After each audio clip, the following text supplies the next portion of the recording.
So ayan na yung ating mangga. So ito sobrang tamis and then dilaw siya.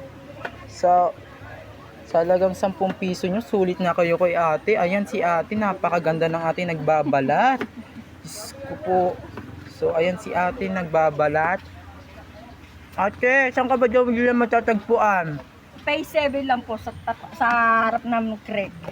Ayan. Only 10 pesos, mabibili mo na tong ang ano ni ate, mangga. So, ayan.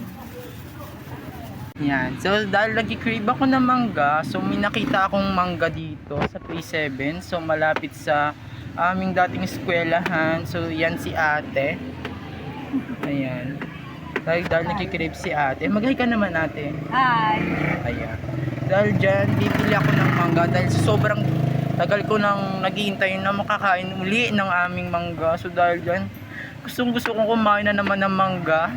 So ayan, naglili ako dahil ayan si ate nagbabalat ng mangga para sa akin. So sobrang pag-cribang ko. So ayan, magki-crib tayo ng mangga. So tara, samahan niyo ako. Ay, si Mirari! So ayan na yung ating mangga. So ito sobrang tamis and then dilaw siya. Sa halagang 10 piso nyo, sulit na kayo kay ate. Ayan si ate, napakaganda ng ate nagbabalat. Diyos ko po.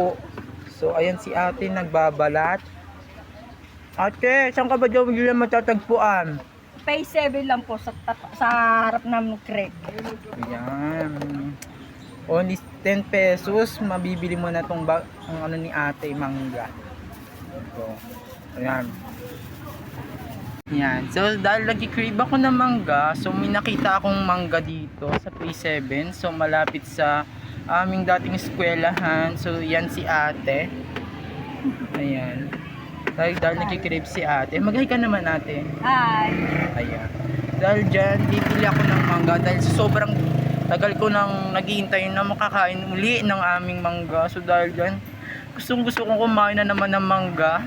So ayan, naglili ako dahil ayan si ate nagbabalat ng mangga para sa akin.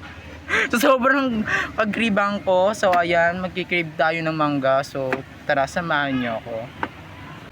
Ay, si Mirari!